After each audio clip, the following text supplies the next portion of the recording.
नमस्कार, जय हिंद मेरे दोस्तों। तो देखिए, अगर आपका खाता है पेटीएम पेमेंट बैंक के अंदर, सावधान हो जाइए, क्योंकि 28 फरवरी 2024 के बाद यानी कि 1 मार्च 2024 से आप पेटीएम पेमेंट बैंक की किसी भी सर्विसेज का लाभ नहीं उठा पाएंगे। आरबीआई ने पेटीएम पेमेंट बैंक की सभी सर्विसेज को बैन कर दिया है 1 मार्च 2024 से। तो आज के इस वीडियो में यही जानेंगे। कई लोगों को तो यही नहीं पता शायद कि पेमेंट बैंक होते क्या है। तो पहले तो पेमेंट बैंक समझेंगे क्या होता है, और इसके अलावा पेटीएम पेमेंट बैंक के जो ग्राहक हैं या इसकी सर्विस जो यूज कर रहे हैं उन पे क्या असर पड़ने वाला है, उनके वैलेट में जो पैसा है उसका क्या होगा, आगे जो हमारे दुकानदार भाई पेटीएम का क्यूआर कोड लगा के बैठे हैं, क्या वो आगे पेमेंट रिसीव कर पाएंगे, किसी ने अगर पेटीएम पेमेंट बैंक से पैसा उठाया हुआ है, लोन लिया हुआ है, उसका आगे क्या होने वाला है, फास्टैग रिचार्ज में जो पैसा लोगों का पड़ा हुआ है, ठीक है, आपके फूड कूपन्स के अंदर जो है आपके शॉपिंग कूपन्स हैं, उनका सब क्या होने वाला है, एक ही वीडियो में आपको सारी जानकारी मिल जाएगी। तो इस वीडियो में अंत तक बने रहिएगा। तो देखिए, सबसे पहले पेटीएम जो है इसके फाउंडर हैं विजय शेखर शर्मा जी, ध्यान रखना। और पेटीएम की जो पेरेंट कंपनी है उसका नाम है 197 कम्युनिकेशन, ये इसकी पेरेंट कंपनी है और ये नोएडा के अंदर बेसिकली रजिस्टर्ड है। अगर हम पेटीएम का पूरा बैकग्राउंड देखें तो 2000 में सन 2000 के अंदर 197 कम्युनिकेशन जो है इस कंपनी की शुरुआत होती है और 2010 में पेटीएम को लॉन्च किया जाता है। शुरू में ध्यान रखना, पेटीएम केवल और केवल एक रिचार्ज करने वाली कंपनी थी और शॉपिंग प्लेटफॉर्म था। पेटीएम शुरुआत में एक रिचार्ज करने वाली कंपनी थी, लेकिन आज ये पेटीएम जो एक फिनटेक कंपनी बन गई है। फिनटेक का मतलब क्या होता है? टेक्नोलॉजी के जरिए फाइनेंशियल सर्विसेज देने वाली कंपनी। आप देखिए, पेटीएम ग्राहकों को बैठे बैठाए क्यूआर कोड स्कैन करके जो है वो पेमेंट कर देती है। लोगों को बड़ा अच्छा लगा, और खासतौर में नोटबंदी में है ना पेटीएम हिट हो गई थी, क्योंकि नोटबंदी के समय लोगों के पास कैश पैसा नहीं था, ठीक है ना, बैंकों के अंदर भीड़ लगी हुई थी, तो उस समय पेटीएम हिट हो गया था जब नोटबंदी पहली बार हुई थी। तो ये नोटबंदी की पैदाइश है पेटीएम। और 2010 के बाद 2012 में इन्होंने पेमेंट गेटवे शुरू किया। उसके बाद 2014 में उन्होंने जो है वैलेट लॉन्च किया पेटीएम। उसके बाद क्यूआर कोड 2015 में लॉन्च किया। 2021 में इनफैक्ट इन्होंने अपना आईपीओ भी लाया था, लेकिन इनका आईपीओ भी बुरी तरीके से फेल रहा। उसकी फेस वैल्यू जितनी भी आज करंट में उसकी कीमत नहीं है। अब देखिए, अगर मैं बात करूं, सबसे पहले आप ये जानिए कि पेमेंट बैंक होता क्या है। देखिए, एक कमर्शियल बैंक जो होता है, कमर्शियल बैंक यानी कि बड़े बैंक जो हैं उनको हम कमर्शियल बैंक बोलते हैं। जैसे आप लोगों के स्टेट बैंक ऑफ इंडिया है, आपका पीएनबी है, आपका bank of Baroda, Canara bank, ये पब्लिक सेक्टर के हैं। सरकारी ऐसे प्राइवेट सेक्टर में जाएंगे, एचडीएफसी, आईसीआईसीआई, आपका एक्सिस बैंक, ये सारे कमर्शियल बैंक हैं, बड़े बैंक हैं। भारत के ज्यादातर बैंकिंग बिजनेस पर इनका वर्चस्व है। और इनमें आप देखोगे कि डिपॉजिट की पैसा आप कितना भी डिपॉजिट करवाएं, कितना निकालें, कोई भी लिमिट नहीं है अगर आपका केवाईसी पूरा है।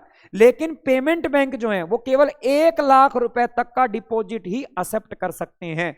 और पेटीएम पेमेंट बैंक की केवाईसी में यह भी एक दिक्कत पाई गई है कि इन्होंने लिमिट के बाहर जो है ट्रांजैक्शन करी है। पहली बात तो केवल 1 लाख रुपए तक का ये एक्सेप्ट कर सकते हैं डिपॉजिट, यानी कि छोटे डिपॉजिट एक्सेप्ट कर सकते हैं। और पेमेंट बैंक का यूज ही ये था कि जो छोटे मोटे काम के लिए पहले बैंकों के अंदर ग्राहक लगाते थे, छोटे पेमेंट के लिए लाइन लगाते थे, अब ये बैंक उनका काम कर सकते हैं। छोटे ट्रांजैक्शन के लिए आपको बड़े बैंकों में जाने की आवश्यकता नहीं है। साथ में ये इंटरनेट बैंकिंग की सुविधा दे सकते थे, ये सही था, ठीक है। इसके अलावा ये आपको डेबिट कार्ड इशू कर सकते थे, ठीक है। लेकिन क्रेडिट कार्ड ये आपको इशू नहीं कर सकते। मतलब लेंडिंग एक्टिविटीज जो है ना, लोन देने की सुविधाएं ये नहीं कर सकते थे पेमेंट बैंक के माध्यम से, ठीक है। और क्रेडिट कार्ड क्योंकि एक प्रकार का लोन होता है, उसमें पहले बैंक आपको पैसा देता है, आप बाद में उसको खर्च कर सकते हो, तो ये एक्टिविटीज ये नहीं कर सकते। साथ में एक कमर्शियल बैंक खोलने के लिए लगभग 500 करोड़ रुपए की पेड अप कैपिटल चाहिए होती है, यानी कि बैंक का बिजनेस शुरू करने के लिए आपको शुरू में 500 करोड़ चाहिए होता है। लेकिन पेमेंट बैंक शुरू करने के लिए 100 करोड़ रुपया चाहिए होता है, और ना ही इनके लिए कोई ब्रांच चाहिए, ना ही कोई ऑफिस स्टाफ चाहिए, ठीक है। आप कोई कायोस या किसी स्टोर से, पनवाड़ी की दुकान से, छोटे दुकानदारों के यहां से ही उसको ही जो है आप अपना एक तरीके से रिप्रेजेंटेटिव बना सकते हो, उसी के माध्यम से आप बैंकिंग सुविधा कर सकते हो। वहां बोर्ड लगाओ कि यहां पर पेमेंट एक्सेप्ट है पेटीएम की, और काम कर सकते हो। इनफैक्ट एयरटेल पेमेंट बैंक 2016 में जो भारत का पहला पेमेंट बैंक बना था, इसने तो अपने जो रिचार्ज स्टोर थे, मोबाइल स्टोर थे, उन्हीं से पेमेंट बैंक का काम चला रहा है। हालांकि पेटीएम को भी 2016 में लाइसेंस मिला था पेमेंट बैंक का, लेकिन भारत का पहला पेमेंट बैंक जो है वो एयरटेल पेमेंट बैंक है। इस समय भारत में 6 पेमेंट बैंक हैं, तीनों Airtel, Paytm, Indian postal payment bank, Jio payment bank और एनएसडीएल। चलिए अब देखिए, अगर मैं बात करूं कि क्यों लगाया आरबीआई ने इसके ऊपर जो है रोक, क्यों लगाई, बैन क्यों लगाया, तो देखिए आरबीआई ने एक कानून बनाया हुआ है, एक लॉ बनाया हुआ है, जिसके अनुसार सारे बैंक हिंदुस्तान में काम करते हैं, जिस कानून का नाम है बैंकिंग रेगुलेशन एक्ट 1949। ठीक है, यहां पर देखिए बैंकिंग विनियमन अधिनियम 1949, और इसकी एक धारा है 35 और यह धारा यह कहती है कि अगर कोई भी बैंक आरबीआई की गाइडलाइंस को फॉलो नहीं कर रहा है, उनका उल्लंघन कर रहा है, उनसे बाहर जाकर जो है काम कर रहा है, क्रीज से बाहर जाकर बैटिंग कर रहा है, तो आरबीआई उसके ऊपर बैन लगा सकता है और फर्दर उसके लाइसेंस को भी कैंसिल कर सकता है। तो इसी का यूज किया आरबीआई ने और इसी के अंतर्गत आरबीआई ने बैन लगाया है पेटीएम के ऊपर। हालांकि इससे पहले 2 मार्च 2022 में भी आरबीआई पेटीएम को चेतावनी दे चुका था और नए ग्राहकों को नहीं जोड़ने के लिए उसने कहा था कि पुराने ग्राहक ठीक है आप चालू करो, पहले इनको ठीक करो, नए ग्राहक नहीं बना सकते। इसके बावजूद पेटीएम ने उसकी अनदेखी करी और अभी हाल ही में आरबीआई ने एक ऑडिट रिपोर्ट के आधार पर यह सारी कार्रवाई की गई है, जिसमें पेटीएम पेमेंट बैंक के बारे में बहुत सारी जो हैं बातें कही गई हैं, इनके साथ बहुत सारी कमियां थी। देखिए अभी मैंने बताया जो पेमेंट बैंक शुरू हुआ था पेटीएम का 2016 में विजय शेखर शर्मा ने शुरू किया था। ठीक है, उसके बाद 2017 में इन्होंने अपनी ट्रांजैक्शन शुरू करी। 2018 में आरबीआई ने पहली बार बैन लगाया पेमेंट्स के ऊपर पेटीएम की। क्यों? कि आपका केवाईसी पूरा नहीं है। इन्होंने कहा कि आपका केवाईसी पूरा नहीं है और इसीलिए इन्होंने 6 महीने के लिए बैन लगा दिया था। केवाईसी मतलब नो योर कस्टमर। आप बैंक में जाते हो, बैंक के खाते में आपका नाम, आपके आधार कार्ड का नंबर, आपका मोबाइल नंबर, आपका एड्रेस, ये सब पूरा होना चाहिए अपडेट। इसी को बोलते हैं केवाईसी। केवाईसी मतलब नो योर कस्टमर। इन्होंने कस्टमर बनाने पर ध्यान दिया विजय शेखर शर्मा जी ने, लेकिन केवाईसी उनकी पूरी नहीं करवाई, आरबीआई की नजरों में आ गए। इससे पहले 2018 में 6 महीने के लिए इनकी ट्रांजैक्शन बैन हो चुकी थी और 2022 में फिर से आरबीआई ने इनको कहा था नए कस्टमर मत जोड़ो, पहले पुराने कस्टमरों की केवाईसी करो। और इसी वजह से आप देखते थे कि पेटीएम पेमेंट बैंक की कई बार जो है बीच में ट्रांजैक्शन रुक जाती थी और उसमें कहा जाता था पहले अपना केवाईसी पूरा करवाइए। तो एक तो इनके अंदर यह कमी थी। दूसरी बात, इनकी जो पेरेंट कंपनी है 197 कम्युनिकेशन, इसका हेडक्वार्टर है आप लोगों का नोएडा के अंदर। और पेटीएम के ऊपर एक आरोप है कि जो विजय शेखर शर्मा जी हैं ये पेटीएम के ग्राहकों का डेटा चाइना को बेचते हैं। देखिए बेसिकली 197 कम्युनिकेशन जो है ना, इसमें चाइना की एक कंपनी है जिसका नाम है आंट नाम की कंपनी। आपको याद होगा अलीबाबा एक कंपनी है चाइना की, उसी के अंडर ये कंपनी आती है, आंट नाम की कंपनी। ठीक है, इस कंपनी का इसमें निवेश है और शेखर जी के ऊपर यह आरोप है कि आप इस 197 कम्युनिकेशन के थ्रू पेटीएम के ग्राहकों का फाइनेंशियल डेटा चाइना को दे रहे हो।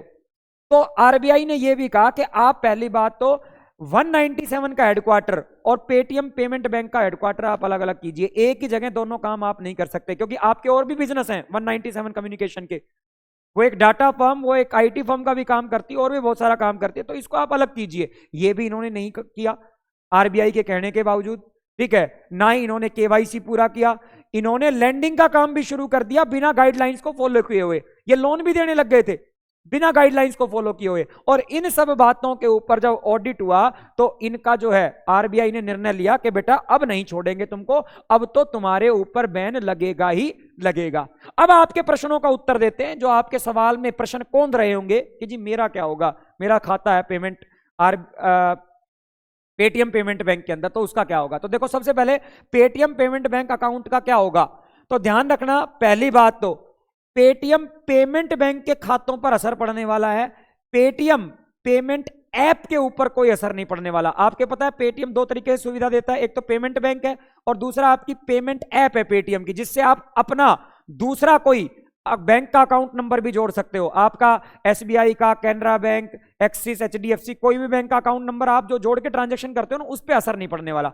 पेमेंट बैंक के जो खाते हैं उन पे असर पड़ने वाला है। तो आप साफ तौर पर देख सकते हो ग्राहक 29 फरवरी के बाद 1 मार्च 2024 से पेटीएम पेमेंट बैंक अकाउंट के किसी भी तरह का लेन देन नहीं कर पाएंगे। अगर आपका खाता पेटीएम पेमेंट बैंक में है ना सीधा, तो आप नहीं कर पाओगे। ध्यान रहे केवल पेटीएम पेमेंट बैंक का लेन देन बंद हुआ है, पेटीएम पेमेंट ऐप का नहीं हुआ है। अगर आपकी पेमेंट ऐप पेटीएम की अन्य बैंक के साथ जुड़ी हुई है तो उस पर कोई भी असर नहीं पड़ने वाला है, यह बात आपको ध्यान रखनी है। अगला है, क्या पेटीएम के जरिए यूपीआई पेमेंट कर सकते हैं? तो इसका जवाब हां भी है और ना भी। कहने का मतलब है कि अगर आपकी जो यूपीआई ऐप है, मैंने कहा यूपीआई, जो आपकी यूपीआई ऐप है वो बेसिकली पेटीएम पेमेंट बैंक के अकाउंट से लिंक है, तो आप इसको यूज नहीं कर पाएंगे। लेकिन अन्य बैंक के साथ अगर लिंक है तो कर पाएंगे। मतलब पेमेंट बैंक जो आपका पेटीएम का है उसके साथ लिंक है ना अगर आपकी यूपीआई, तो यूपीआई का यूज नहीं कर पाओगे। अन्य बैंकों के साथ लिंक है तो यूपीआई का यूज कर पाओगे। ये बात मैंने यहां पे भी बताई है कि यूपीआई जो है पेटीएम की, उसके ऊपर कोई असर नहीं है। ये केवल पेटीएम पेमेंट बैंक जो है ना, इसकी ट्रांजैक्शंस को क्या किया गया है, बैन किया गया है। वॉलेट में जो पैसा है उसका क्या होगा? तो देखिए, अगर आपका पेटीएम पेमेंट बैंक के अंदर वॉलेट है और उसके अंदर पहले से पैसा है तो उस पैसे को आप यूज कर पाएंगे। क्या तो आप अपने दूसरे अकाउंट में उसको ट्रांसफर कर लें, ठीक है ना, नहीं तो उसको आप खर्च कर लें। उसमें आप नया पैसा ऐड नहीं कर पाएंगे। और अगर है तो उसको आप अकाउंट में ट्रांसफर कर लें दूसरे को, या खर्च कर लें। खर्च करने की सुविधा दी गई है, ठीक है। लेकिन 29 फरवरी के बाद उसमें आप नया पैसा ऐड नहीं कर पाएंगे। हां, बिजली का बिल भर पाएंगे, टेलीफोन बिल भर पाएंगे, ठीक है, और सारी आप जो है पेमेंट कर पाएंगे, लेकिन आप नया पैसा ऐड नहीं कर पाएंगे। और यह भी किस पे लागू है? पहले से पैसा है उसको आप यूज कर सकते हैं, आप उसको ट्रांसफर कर सकते हैं दूसरे अकाउंट में, उसको खर्च कर सकते हैं, कोई दिक्कत नहीं है। लेकिन नया पैसा आप पेटीएम वैलेट के अंदर ऐड नहीं कर पाएंगे। हमारे दुकानदार भाइयों का क्या होगा जो क्यूआर लगा के बैठे हैं, तो उनका भी वो ये सेम, अगर उनका खाता पेटीएम पेमेंट बैंक में है और उससे क्यूआर लिंक है तो बिल्कुल ट्रांजैक्शन नहीं होगी। नो दुकानदार भाइयों, बिल्कुल जान लीजिएगा, अगर आपका खाता पेटीएम पेमेंट बैंक में उससे आप ट्रांजैक्शन कर रहे हो तो नहीं हो पाएगा, तो अपना चेंज कर लें। हाँ, उनकी पेटीएम ऐप अन्य बैंक अकाउंट से लिंक है तो बिल्कुल आप कर सकते हैं। उनकी जो यूपीआई, देखिए एक यूपीआई है और एक पेटीएम पेमेंट बैंक है, ये दोनों अलग अलग है। आपके पास यूपीआई है पेटीएम की, जैसे मेरे पास भी है, मेरा खाता जुड़ा हुआ है, मैं मस्त करूंगा क्योंकि मेरा खाता कैनरा बैंक से जुड़ा हुआ है, मैं मस्त कर सकता हूं। लेकिन मेरा खाता भी अगर पेटीएम पेमेंट बैंक में होता और यूपीआई भी होती तो मैं ये नहीं कर पाता। ये बात आपको ध्यान में रखनी है। और इनफैक्ट केवल और केवल पेटीएम की यूपीआई नहीं, किसी भी यूपीआई को अगर यूज कर रहे हो और उसमें पेटीएम पेमेंट बैंक का खाता लिंक है तो आप नहीं कर पाओगे। ये बात आपको ध्यान में रखनी है। तो दुकानदार भाई, अगर पेटीएम पेमेंट बैंक से जुड़े हुए हैं तो आप फौरन अपना क्यूआर कोड चेंज कर लीजिए। अच्छा, फास्ट ट्रैक का क्या होगा? तो देखो, फास्ट ट्रैक में नया पैसा नहीं डाल सकते, पहले से पैसा उसको यूज कर सकते हैं। फास्ट टैग में आप नया पैसा नहीं डाल पाएंगे, पहले से जो पैसा है उसको मस्त आप यूज कर सकते हो, कोई भी परेशानी नहीं है। और लोन, कई लोग सोच रहे होंगे पेमेंट बैंक के ऊपर रोक लग गई तो हमारा लोन, देखो लोन की किस्त आपको वैसे ही भरनी पड़ेगी। पेटीएम पेमेंट बैंक से अगर आपने कोई लोन लिया हुआ है तो आपको वैसे ही आपको किस्त भरनी पड़ेगी, उस किस्त में आपको कोई भी छूट नहीं मिलने वाली है। यह बात आपको जान रखना है। हालांकि इसमें पेटीएम पेमेंट बैंक की तरफ से भी एक सफाई आई है, उन्होंने कहा है, देखो अभी लाइसेंस कैंसिल नहीं हुआ है, रोक लगी है, उन्होंने सफाई दी है कि जी हम अन्य बैंकों के साथ, क्योंकि पेटीएम पेमेंट बैंक ने 2021 के बाद बाकी जो बैंक हैं अदर बैंक, उनके साथ भी कुछ सर्विसेज को शुरू किया था, ठीक है ना। वो सर्विसेज वो कह रहा है कि हम अभी चालू रखेंगे और उनके माध्यम से जो है हम लोग आगे वापस कम बैक करेंगे। और इनफैक्ट उन्होंने ये बात माना है कि हमारे से गलती हुई है और उन्होंने कहा है कि आरबीआई की जो भी कंप्लाइंसेस हैं, जो भी उनकी शिकायतें हैं, उनको दूर करेंगे और पेटीएम एक बार फिर से ग्राहकों के लिए कम बैक करेगा। अब देखिए अपनी बातों के ऊपर कितना वो गौर करते हैं, वापस आते हैं कि नहीं आते हैं, वो तो अलग बात है। इनफैक्ट इस खबर के बाद आज शेयर मार्केट में पेटीएम का शेयर लगभग 20% टूटा, 20% की उसके अंदर गिरावट आई, लोअर सर्किट भी लग गया। तो वापस कम बैक करता है कि नहीं करता है, ये तो हम आगे देखेंगे, ठीक है ना। बाकी मेरे द्वारा दी गई इंफॉर्मेशन आपको कैसी लगी? जय हिंद, जय भारत, वंदे मातरम। चैनल के साथ ऐसे ही जुड़े रहिएगा। धन्यवाद।